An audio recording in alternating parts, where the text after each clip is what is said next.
Break के बाद आरोग्य मंत्र में आपका एक बार फिर से स्वागत है। आज हम माइग्रेन के बारे में बात कर रहे हैं और भी अपनी चर्चा हम आगे बढ़ाएंगे, लेकिन अभी एक कॉलर हमारे साथ जुड़ गए हैं, उनकी समस्या जानते हैं जी। हेलो हेलो हेलो, नमस्कार जी, स्वागत है आपका। नमस्कार, मैं प्रदीप बोल रहा था अलीगढ़ से। जी प्रदीप, बताइए क्या समस्या है आपकी। मेरे को एक्चुअली साटिका का पेन है मेरी राइट लेग में जी। तो ये 2 महीने से चल रहा है। अच्छा, तो आपको ये किसने बताया कि साटिका का पेन है? ये मैंने एक्सरे करवाया था डॉक्टर साहब। अच्छा। और उसमें मुझे जब मैंने एक्सरे करवाया था तो मुझे बताया गया था कि ये आपका साटिका के सिम्टम्स हैं इसमें। अच्छा अच्छा।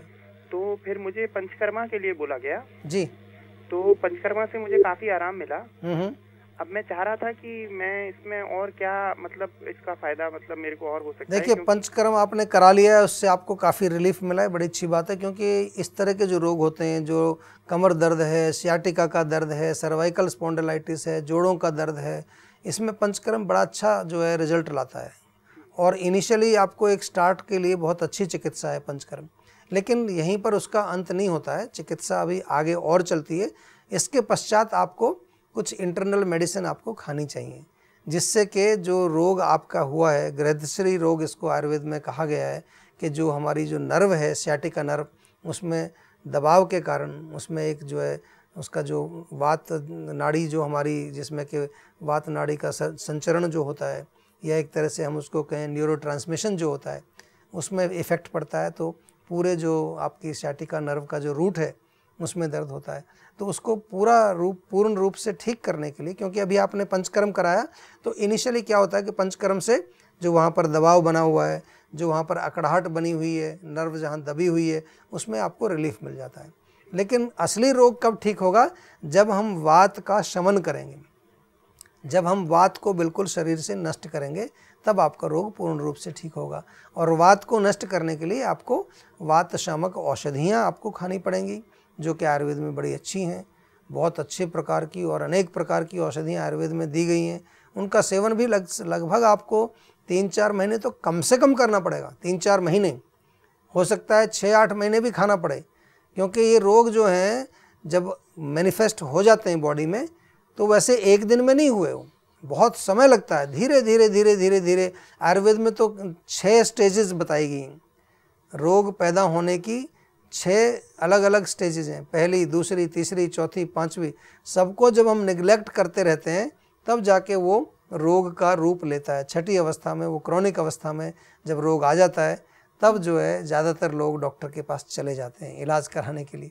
तो वो बहुत लेट हो चुका होता है तब तक। इसलिए थोड़ा सा बड़ी अच्छी बात है, खुशी की बात है, आपने बताया कि पंचकर्म से आपको फ़र्क पड़ गया है। लेकिन अभी यहीं पर मत छोड़िए। ये मैं इसलिए कह रहा हूँ कि कई बारी मैंने देखा है पेशेंट्स को कि थोड़ा सा आराम आया, फिर दवाई छोड़ देते हैं, फिर वो 4-6 महीने में दोबारा से जो है उनका रोग वापस आ जाता है। फिर वो ब्लेम करते हैं कि जी आपकी दवाई काम नहीं करती। जब तक रोग पूर्ण रूप से ठीक ना हो जाए, जब तक पूर्ण रूप से उसका जड़ ना निकल जाए, तब तक आपको चिकित्सा नहीं छोड़नी चाहिए। इसलिए अपने डॉक्टर के परामर्श में रहकर ही आपको दवाई सेवन करनी चाहिए, और डॉक्टर के परामर्श से ही उसको छोड़ना चाहिए। चलिए डॉक्टर साहब, आगे बढ़ते हैं, हम अपने टॉपिक की तरफ आते हैं। माइग्रेन के बारे में हम आज चर्चा कर रहे हैं। माइग्रेन का उपाय क्या है जो लोग इस परेशानी से जूझ रहे हैं? देखिए, उपाय तो इसमें मुख्य रूप से ये है कि सबसे पहले हमें समझना है कि रोग जो है क्यों हुआ।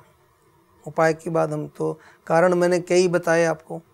पित्त अगर कारण है तो पित्त को आपको शमन करना है, वात अगर कारण है तो वात को भी शमन करना है। लेकिन साथ में कुछ जो है माइग्रेन कई टाइप के होते हैं, उनके लक्षणों को भी आपको समझना चाहिए। कभी कभार आँख के पीछे दर्द होता है, कभी आधे सिर में दर्द होता है, कभी जी मिचलाता है, कभी उल्टी आती है, कभी जो है कई लोगों को लाइट से जो प्रॉब्लम हो जाती है, लाइट में वो जा ही नहीं सकते बिल्कुल। बल्ब के सामने भी तीखा नॉइज़ उनको पसंद नहीं होती है। बहुत ज़्यादा जो है कहाँ कहीं शोर हो रहा हो तो उनको वहाँ अच्छा नहीं लगता है। डिप्रेशन भी हो जाता है, नींद नहीं आती है, गुस्सा आ जाता है, चिड़चिड़े हो जाते हैं। तो मैं लक्षण इसलिए बताए मैंने कि कई बार आपको थोड़ा सा जानने में, ये पहचानने में ईजी रहेगा कि क्या आपको माइग्रेन रोग तो नहीं है।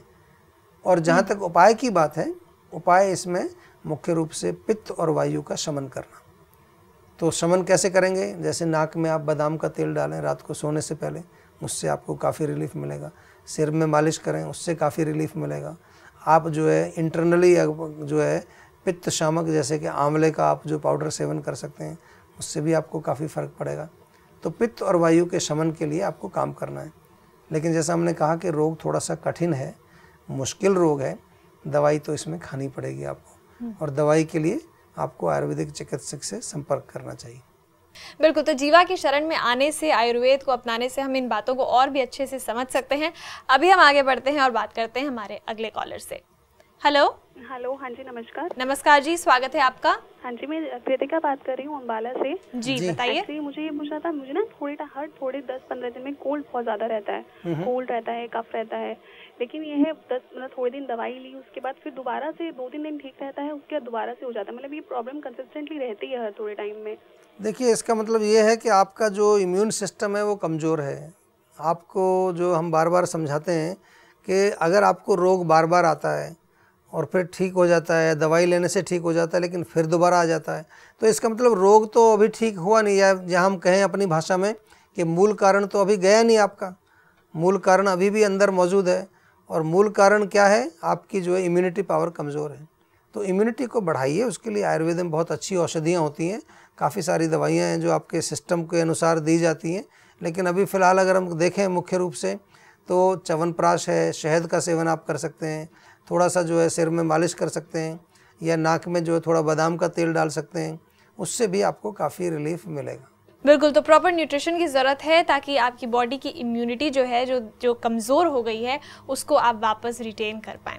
डॉक्टर साहब, बहुत बहुत धन्यवाद यहाँ आने के लिए और ये सारी बातें हमसे शेयर करने के लिए। Thank you very much.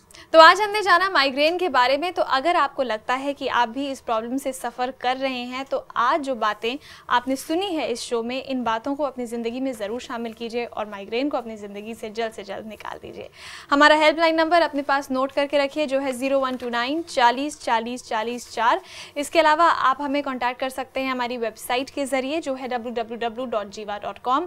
आप हमें ईमेल कर सकते हैं on info@jiva.com। आप जीवा को फेसबुक पर भी फॉलो कर सकते हैं और साथ ही साथ जीवा की मैगजीन परम आयु को भी आप सब्सक्राइब करा सकते हैं। आज के लिए बस इतना ही, हमें दीजिए इजाज़त। नमस्कार।